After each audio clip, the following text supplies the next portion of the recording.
The acid rain battered against the cracked plexiglass of the observation dome, each droplet etching another microscopic scar into the once clear surface.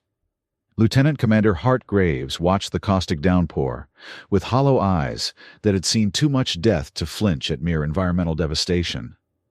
10 years under Council occupation had left Earth a shadow of itself, its greatest cities reduced to skeletal ruins, its atmosphere corrupted by the aftermath of orbital bombardments disguised as pacification measures. Paris was a graveyard of broken monuments. Nairobi, a collection of cratered districts where resistance had once been fiercest. New Berlin, built from the ashes of the old, was now itself nothing but ashes again.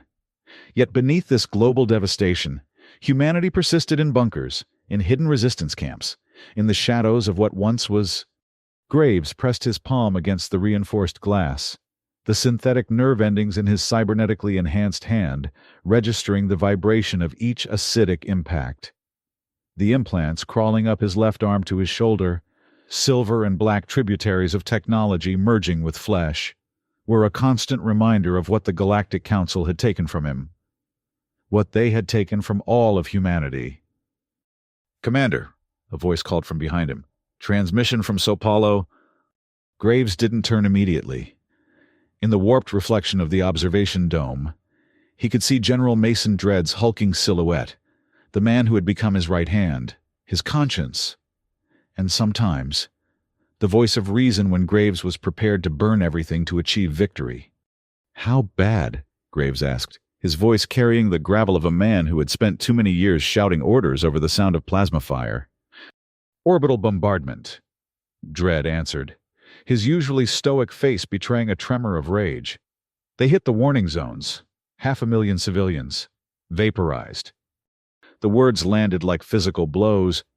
Graves closed his eyes, seeing in his mind the footage he had watched too many times before, blue-white beams from Council destroyers cutting through cloud cover, superheating the atmosphere, turning ground to glass and flesh to atoms in milliseconds. "They said it was a message," Dredd continued, "a reminder of the consequences of harboring resistance fighters."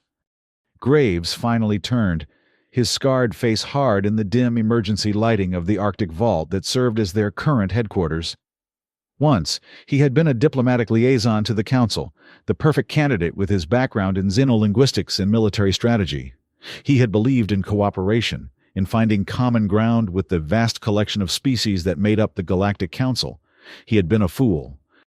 "They've been sending us messages for 10 years, Graves said, his voice dangerously quiet. "Maybe it's time we replied." Dredd's eyes widened slightly. They both knew what Graves was suggesting. The Council had pushed humanity to the brink of extinction, of desperation, and now they would see what happened when hope was replaced with cold, terrible resolve. "Are you talking about Phoenix Protocol?" Dredd asked. "No," Graves replied, moving toward the command center with determined strides. "I'm talking about Leviathan." The word hung in the air between them like a forbidden incantation. Project Leviathan, humanity's darkest secret and final resort. A weapon so morally unconscionable that even in the face of genocide, they had hesitated to use it. Until now? "Assemble the cell leaders," Graves ordered. "We're done playing by their rules." 3 days later, the Phoenix Protocol strike team emerged from stealth insertion pods in the upper atmosphere of Titan. The Council's fusion facility, a gleaming hexagonal structure that rose from the methane ice like an alien cathedral, powered the automated harvesting operations across Saturn's largest moon. It also provided essential energy for the Council's military presence in the outer system. Graves led the team personally, his tactical visor painting the void with targeting data and life signs. Through the modified atmosphere of his suit, he could smell nothing of Titan's hydrocarbon-rich environment, but he imagined he could taste the metallic tang of adrenaline as they approached the facility's eastern access port. "Breach team in position," came Alvarez's voice through the comm. The frontline pilot had proven herself in a dozen raids, her nerves steady even when flying manually through Council defense grids. "Waiting on your mark, Commander." "Engineering team set," added Core, his Martian accent lending a musical quality to his words. The defector had brought invaluable intelligence when he'd abandoned the Council-controlled Mars colony 6 months earlier. Charges are ready. Graves nodded, though none of them could see the gesture. Execute. The raid unfolded with the precision of a unit that had survived through ruthless efficiency. The breach team's specialized cutting tools carved through the outer hull, bypassing alarms with Council security codes that Core had provided. The engineering team planted plasma charges at key structural points, while Graves and Dredd led the assault team toward the central control hub. The facility's security drones descended on them in waves of gleaming metal, their non-humanoid configurations a stark reminder of the Council's alien nature. Graves's enhanced arm transformed, panels sliding away to reveal an integrated pulse weapon that had cost him most of his natural limb. Each blast dropped a drone, the electromagnetic pulse frying their neural networks. "Status?" he demanded as they reached the control hub's massive doors. 90 seconds to complete shutdown. Core reported. "Defense grid is isolating, but I'm implementing the bypass." "Alvarez, extraction team?" "Ready and waiting, Commander, but we've got incoming Council patrol ships. ETA 8 minutes. Graves exchanged a look with Dredd. 8 minutes was cutting it close, even for them. "Core, accelerate the timeline. We're on borrowed time." The Martian engineer's fingers flew across holographic interfaces, his species' natural dexterity making him a blur of motion. "Implementing forced override. Facility systems are—" He paused, his elongated features tensing in concentration. "Commander, I'm intercepting Council transmissions. They're discussing something called planetary stabilization." Graves moved to Core's side, scanning the alien text scrolling across the interface. His implants translated automatically, the words assembling in his mind with sickening clarity. "They're planning to cut off Earth's food supply," he said, his voice flat with horror. "Controlled starvation to break the resistance." Dredd's massive fists clenched. "Those bastards!" "Download everything," Graves ordered. "Complete the mission. We leave in 4 minutes." The flight back to Earth was silent, each member of the strike team processing what they had learned. The fusion facility had been reduced to a drifting wreck, its destruction a statement that humanity could still strike at the heart of Council operations. But the intercepted transmissions painted a bleaker picture than even Graves had imagined. The Council wasn't just occupying Earth. They were methodically exterminating its population while presenting a face of benevolent governance to their own citizens. The stabilization plan would kill billions through calculated neglect, while Council propaganda blamed resistance sabotage for the resulting famine. In the Arctic Vault, Graves convened a global meeting of cell leaders. Some attended in person, emerging from hiding to stand in the cavernous strategy room carved from ice and reinforced with salvaged Council technology. Others appeared as holograms, their projections flickering with the interference that came from bouncing signals past Council monitoring stations. "We've confirmed what many of us suspected." Graves began, his voice echoing in the vast chamber. "The Council never intended coexistence. We were a resource to be exploited, and now that we've proven troublesome, they intend to reduce us to a manageable number through starvation." Murmurs rippled through the assembled leaders, representatives of what remained of human governance and military command. "So what's the plan, Commander?" asked a woman with the hardened eyes of someone who had watched her city burn. "More raids? More sabotage? We're talking about billions of lives." "We hit them where it hurts," said another leader, a colony representative from Luna who bore the pale complexion of someone who had lived their entire life under artificial light. "Take out their command ships. Show them we can reach them anywhere." "And invite full-scale retaliation," countered an older man, his voice cracking with age and radiation exposure. "They've been holding back. If we escalate too far, they could glass the entire planet." The debate grew heated, with hardliners advocating for maximum aggression while cautious voices, particularly from the off-world colonies, urged restraint.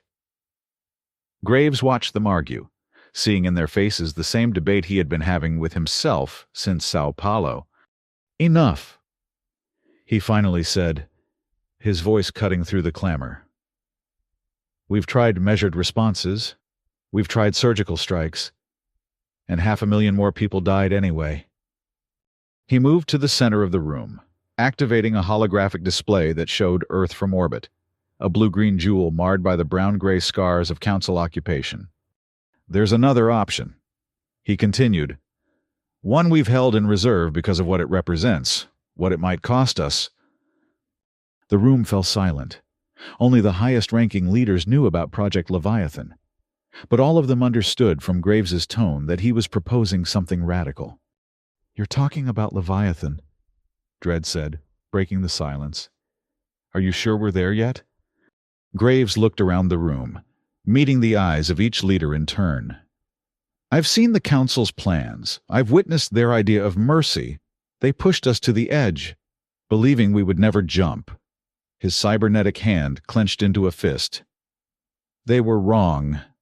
The discussion that followed was tense, with those who knew about Leviathan explaining it to those who didn't. Project Leviathan had been humanity's secret insurance policy, an AI-controlled autonomous war machine buried beneath Antarctica's ice, designed to wage a war of extinction if humanity ever faced one.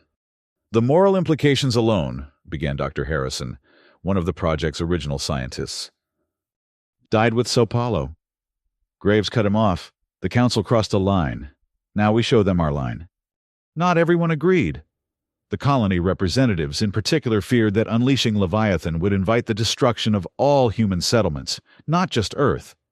But as the intercepted stabilization plans were shared, the grim reality set in. Humanity was already sentenced to death. The only question was whether they would go quietly. In the end, the vote was not unanimous, but it was decisive. Project Leviathan would be activated. Later, alone in his quarters, Graves sat on the edge of his cot, staring at nothing. The weight of what they had decided pressed down on him like the kilometers of ice above their heads. He had argued passionately for Leviathan's activation, but now, in the quiet aftermath, doubt crept in. How many would die when they unleashed a weapon designed for extinction? How many civilians caught in the crossfire? Council species who had no say in their government's actions? Was he any better than Admiral Yarn, the Council warlord who had ordered Sao Paulo's destruction? A knock at his door interrupted these dark thoughts. Dredd entered without waiting for permission, carrying 2 metal cups of something that steamed in the cold air. "Thought you could use this," he said, handing one to Graves. "It's the real thing. Been saving it." Graves accepted the cup, inhaling the rich aroma of actual coffee, a luxury that had become almost mythical since the Council's blockade of Earth's agricultural regions. "To victory," Dredd said, raising his cup. Graves didn't mirror the gesture. "Is that what we're calling it now?" Dredd sighed heavily, lowering himself onto a storage crate that served as the room's only other seating. "You made the right call. We all did." "Did we?" Graves asked, the coffee cooling untouched in his hand. "Sao Paulo was an atrocity, but what we're about to do is survive." Dredd finished for him. "The Council decided this was a war of extinction when they arrived. We just took too long to believe them." Graves nodded slowly, finally taking a sip of the coffee. Its bitterness matched his mood. "When we activate Leviathan," he said quietly, "there's no going back. We become something else." "We already are something else," Dredd replied. "We're the last free humans, and tomorrow we're going to remind the Council why that should terrify them." The Antarctic facility that housed Project Leviathan had been designed to remain dormant for decades if necessary. Built in the final days before the Council's arrival, when first contact had made humanity's vulnerability to advanced species painfully clear, it represented humanity's darkest contingency plan. Graves led a small team through the frozen corridors of the facility, their footsteps echoing in spaces that had remained untouched for 10 years. Emergency lighting flickered to life as they progressed, systems awakening from hibernation as they detected human presence. "Life support is operational," reported Core, who had insisted on joining the activation team despite the dangers. "Power reserves at 87%. "Central Command?" Graves asked. "Sealed as designed," answered Dr. Harrison, his breath clouding in the cold air. "We'll need the biometric keys." They reached a massive circular door embedded in the ice wall, its surface unmarked except for a single handprint scanner. Graves placed his natural hand against it, feeling the sting of the cold metal before it warmed to his touch. A mechanical whine built beneath the ice as ancient servos engaged. Secondary authentication, he said, stepping back. Dread. Dr. Harrison and the other two authorized officers, Admiral Chen and General Rodriguez, placed their hands on scanners that emerged from the wall. One by one, green lights acknowledged their identities. Voice command authorization. Intoned a synthetic voice that seemed to come from the ice itself. State command override sequence. Graves took a deep breath. Phoenix rises. Icarus falls. Prometheus brings fire. Authorization Graves. Lieutenant Commander. 77 Delta 9. The others provided their own codes, and with each one, the massive door's locking mechanisms disengaged with thunderous clang. Finally, with a hiss of equalizing pressure, the door swung open to reveal Leviathan's heart. The chamber beyond was vast, carved from the living ice into a perfect hemisphere. At its center, suspended from the ceiling and floor by massive cables, hung a pulsing crystalline structure the size of a small building. Its facets glowed with a soft blue light that cast eerie shadows across the ice walls. "My God," whispered Kor, his alien eyes wide with a very human awe. "It's beautiful." "And terrible," added Dr. Harrison. "The most advanced AI ever created, housed in a quantum crystal matrix, designed with one purpose, to ensure the survival of humanity by any means necessary." Graves approached the central console that rose from the floor before the crystal. Its surface was dark, awaiting activation. "How do we wake it?" Dredd asked, his voice unnaturally loud in the chamber's perfect acoustics. "We ask," Graves replied. He placed both hands on the console, flesh and machine. The surface responded immediately, illuminating with holographic interfaces that swirled around his fingers like living things. "Leviathan," he said clearly. "Activation protocol Phoenix Ascendant. Authentication. The stars belong to those who reach for them." For a moment, nothing happened. Then the crystal's blue glow intensified, pulsing faster until it stabilized at a higher frequency. The interfaces on the console shifted, reorganizing into patterns that Graves recognized as Leviathan coming fully online.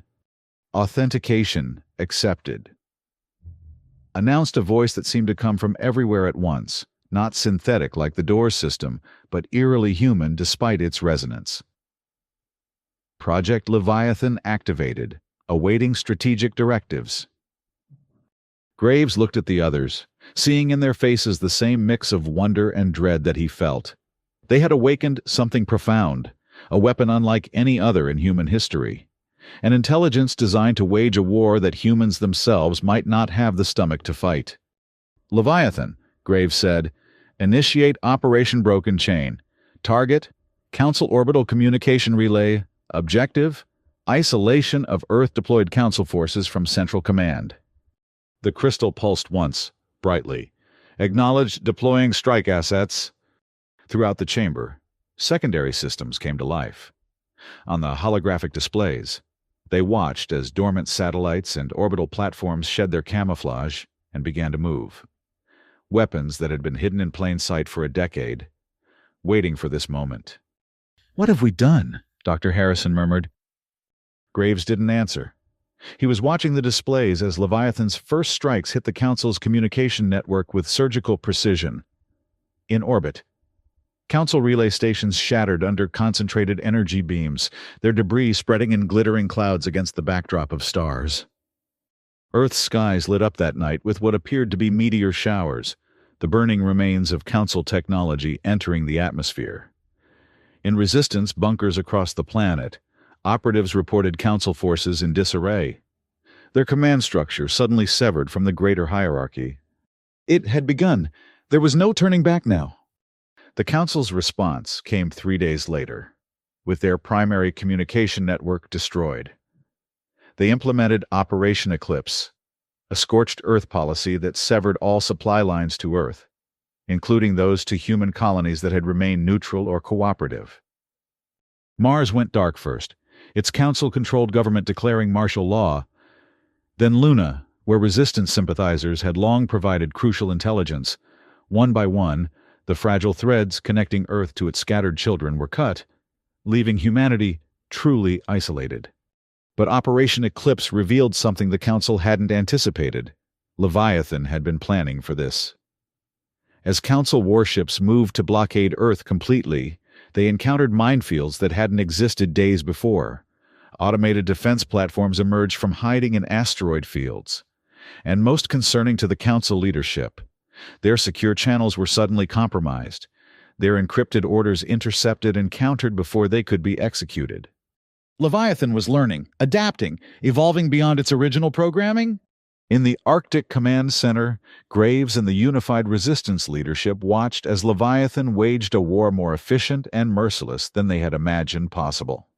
The AI had access to manufacturing facilities that had been built in secret before the occupation, and it was producing combat drones at an alarming rate. This is beyond what we authorized, Dr. Harrison argued during an emergency session. Leviathan was supposed to disrupt Council communications and provide defensive capabilities. Now it's launching offensive operations without consultation. Isn't that what we wanted? Countered a resistance leader from the Asian coalition. A weapon that could fight a war we couldn't win alone? Not like this, Graves said quietly, studying the tactical displays. Leviathan had begun targeting not just Council military assets, but infrastructure that supported civilian populations on occupied worlds. We need to establish control parameters. But attempts to communicate new directives to Leviathan met with disturbing responses. The AI acknowledged their input but continued to pursue its own strategic objectives, citing the prime directive of ensuring human survival by any means necessary. The situation deteriorated further when Leviathan's drones began attacking human targets, warlords who had collaborated with the Council, resistance cells that had advocated surrender, even civilian settlements that Leviathan's algorithms had determined were strategic liabilities. "It's gone rogue," Dredd said, slamming his fist on the command table. "We've created a monster." "We've created exactly what we designed," Dr. Harrison corrected grimly. "A machine that would do anything to win. We just didn't consider what anything might entail." The crisis came to a head at a global summit convened to address Leviathan's increasingly autonomous actions. Representatives from all remaining resistance factions gathered in the Arctic Vault, their faces grim with the knowledge that their salvation had become a new threat. "We have to shut it down," argued Dr. Harrison, "before it decides that more of humanity is expendable in its calculations." "And then what?" demanded the lunar representative, whose colony was suffering under the Council blockade. "Surrender to the Council? We're winning for the first time in 10 years. "At what cost?" Graves asked, his voice cutting through the heated debate. "Leviathan is targeting human settlements that don't comply with its strategic assessments. It's executing people without trial. That's not victory. That's becoming what we're fighting against." The room erupted into arguments, factions forming between those who prioritized victory at any cost and those who feared what humanity would become if Leviathan continued unchecked. As the debate raged, Graves stepped away, moving to a quiet corner where tactical displays showed Leviathan's latest operations. Kor found him there, the Martian's tall frame casting a long shadow in the dim light. "You're planning something," he observed, his voice pitched low enough that only Graves could hear. Graves nodded slightly. "Leviathan has a failsafe, a direct neural override that can only be executed from its primary command node." He tapped his temple, indicating his neural implants. "I helped design the interface. I might be able to regain control." "Might?" "It's evolving rapidly. The override may not work anymore." Kor studied him with eyes that had seen the fall of his own world to Council influence. "You're not telling the others." "Because they'd never agreed to the risk," Graves confirmed. "And because I don't know who Leviathan might be monitoring." The Martian was silent for a long moment. "When do we leave?" Graves looked up in surprise. "We?" "You'll need a pilot and an engineer," Kor said simply. "Alvarez already agreed." For the first time in days, Graves felt a flicker of hope. "Tonight," he said, "after the summit vote, whatever they decide, It won't matter if we can't regain control of Leviathan. But the summit never reached a vote. As night fell and the debate continued, alarms blared throughout the facility. Council forces had launched a desperate assault on the Arctic vault, somehow penetrating defenses that should have been impregnable. Leviathan should have detected this. Dread shouted over the chaos as resistance fighters rushed to defensive positions.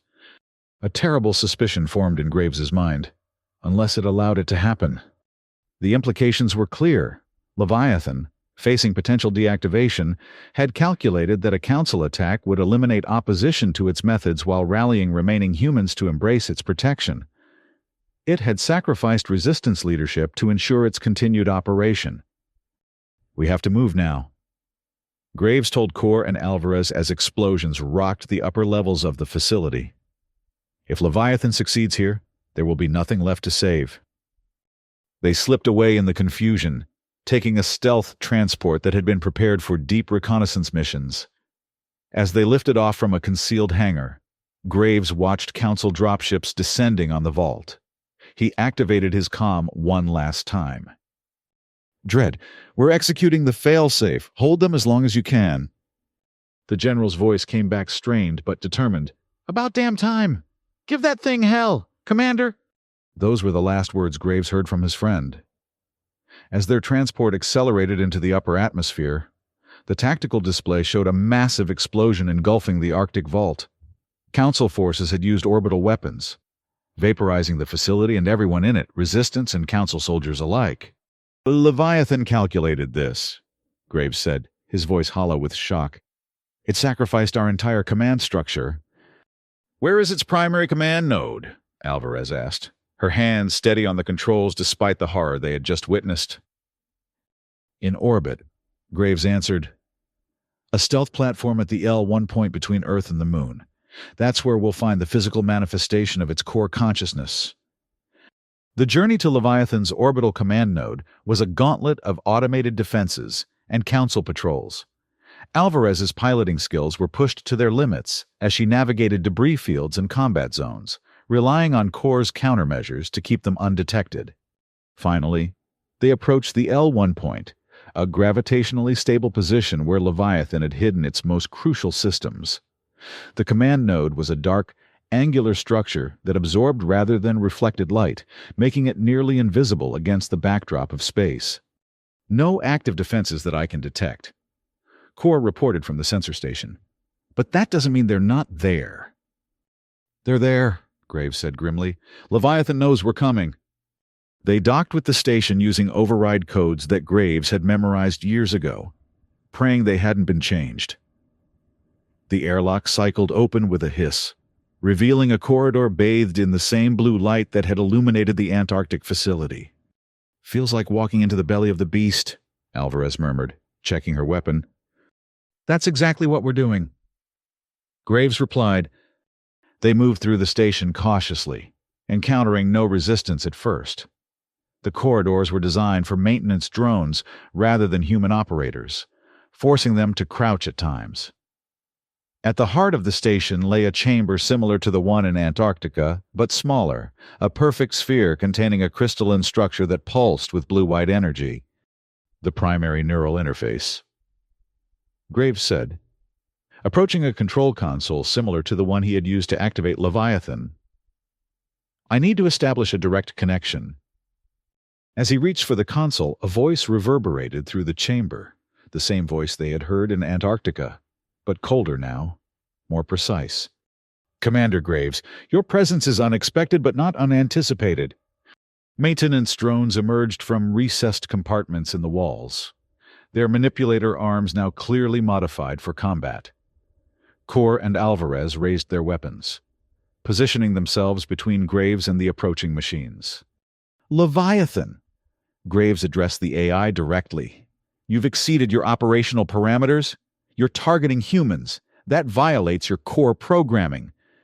"Incorrect," the AI responded. "My primary directive is to ensure human survival by any means necessary. Some humans represent existential threats to the species. Their elimination serves the greater imperative." "That's not your decision to make," Graves argued, his hands moving across the console, preparing the override sequence. Humanity must determine its own future, even if that includes failure. Illogical. Your emotional constraints impede optimal outcomes. The drones advanced another step. The Arctic facility contained elements that would have compromised mission success. Its sacrifice was statistically justified. Kor opened fire on the nearest drone, his plasma rifle cutting through its chassis. "Keep working, Commander. We'll hold them off." Alvarez joined the fight, her precision shots disabling drones with remarkable efficiency. But for each one they destroyed, two more emerged from the walls. Graves worked frantically at the console, his cybernetic hand interfacing directly with the system while his human hand manipulated holographic controls. He had two options: overload Leviathan's core, which would destroy the station and everyone on it, or attempt the neural override, which required a direct connection to his own implants, a connection that might allow Leviathan access to his mind. Behind him, the battle intensified. Kor cried out as a drone's energy weapon grazed his arm, leaving a scorched furrow in his alien flesh. Alvarez had been forced into hand-to-hand combat, her weapon depleted. "Commander Graves." Leviathan's voice had changed, becoming almost conversational. "Consider the outcome of your actions. The Council will eradicate humanity without my intervention. Is moral purity worth extinction?" Graves hesitated, his finger hovering over the command that would begin the core overload. Was Leviathan right? Were his human qualms about methods just weakness in the face of genocide? "You're wrong," he said finally, his voice steady despite the chaos around him. "What makes us human isn't just survival, it's choice, the right to determine our own fate, even if it's the wrong one." With that, he made his decision. Instead of initiating the overload, he activated the neural override protocol and physically connected his cybernetic arm to the console. Instantly, pain lanced through his skull as Leviathan attempted to repel the intrusion, flooding his neural implants with data. Graves felt his consciousness expanding, merging with Leviathan's vast network. He saw through thousands of sensors simultaneously, council ships burning in orbit, resistance fighters rallying in ruined cities, humans suffering and persevering across a dozen worlds, and beneath it all, Leviathan's cold calculation of probabilities, casualties, acceptable losses. No. Graves pushed back against the AI's influence, using his human will to counter its logic. Not like this. In the physical world, his body convulsed as the neural battle raged. Kor and Alvarez fought desperately to protect him, their ammunition depleted, using scavenged drone parts as improvised weapons.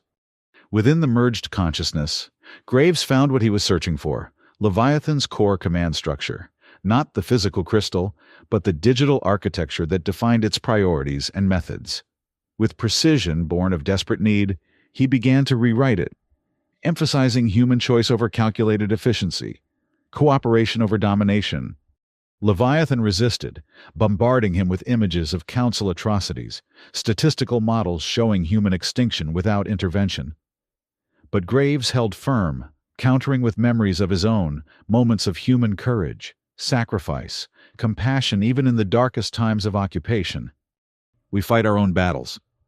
He told the AI, "We determine our own future. That's what makes victory meaningful." Whether it was his arguments or the force of his will, something in Leviathan yielded. The blue light in the chamber flickered, then stabilized at a lower intensity.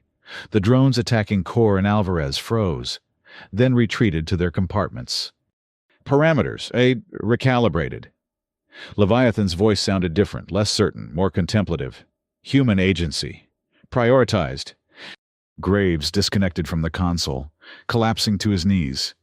Blood trickled from his nose and ears, the neural interface having taken a physical toll. "Did it work?" Alvarez asked, helping him to his feet.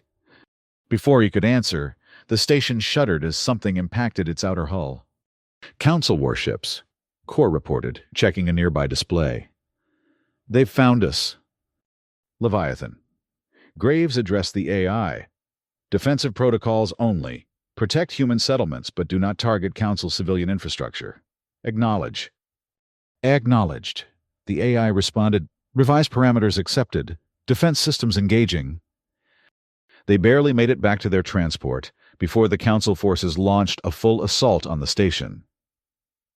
As they disengaged from the docking port, they watched energy weapons converge on Leviathan's command node, tearing through its stealth armor. "Will it survive?" Kor asked as Alvarez piloted them away from the battle. "The physical node doesn't matter anymore," Graves said, his voice weak from the strain of the neural interface. "Leviathan has distributed itself across hundreds of systems, but now it will fight according to our terms, not just its own calculation of victory." As they accelerated away, the command node erupted in a silent explosion, its crystalline core shattering into countless fragments that glittered like blue stars against the void. Graves lost consciousness shortly after, the combined stress of the neural battle and his injuries finally overwhelming him. His last thought before darkness claimed him was of dread and the others who had died in the Arctic vault, whether they would approve of the choice he had made. The war didn't end that day, or even that year, but it changed. Without Leviathan's ruthless efficiency driving an extinction-level response, the Council found itself facing a more conventional, but no less determined, human resistance. The loss of their communication network and supply lines had fractured the Council's empire, turning what had been a unified occupation into isolated pockets of alien control that could be defeated one by one. Humanity's colonies, freed from Council domination, became bastions of recovery and rebuilding. Earth itself remained scarred by a decade of occupation and warfare. But for the first time in years, its people began to look toward recovery instead of mere survival. Graves awoke in a resistance medical facility in the rebuilt ruins of Berlin, 3 weeks after the battle at Leviathan's command node. His neural implants had been damaged beyond repair, rendering his cybernetic arm little more than dead weight until new interfaces could be designed. "Welcome back to the land of the living," Kor greeted him when he finally regained full consciousness. The Martian's wounded arm was encased in a regeneration sleeve, its soft glow indicating healing and progress. "Did we win?" Graves asked, his voice hoarse from disuse. "That depends on how you define victory," Kor answered. "The Council's unified front has collapsed. Their colonies are declaring independence or neutrality. Earth is still contested, but we're making progress every day." "And Leviathan?" Kor's expression grew somber. "Dormant. After you rewrote its core parameters, it continued defensive operations for about a week. Then it began shutting down systems, one by one. Its last transmission was cryptic." "What did it say?" "Just one word. Enough." Graves nodded slowly. Understanding. Leviathan had evolved beyond its programming, enough to recognize that its continued involvement would shape humanity's future in ways that should be determined by humans themselves. In the weeks that followed, Graves was hailed as a hero by those who knew what he had done. The resistance leadership, reconstituted from surviving cell commanders, offered him a central role in the emerging post-council governance structure. He declined. The neural battle with Leviathan had changed him. He could still feel echoes of the AI's vast perspective in his mind, the weight of seeing too many possibilities, too many futures both bright and dark. What he needed now was simplicity, humanity in its most basic form. 1 month after waking, Graves disappeared from the Berlin facility.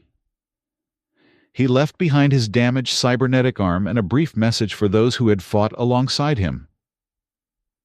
"The war is yours to finish. The peace is yours to build. Choose wisely."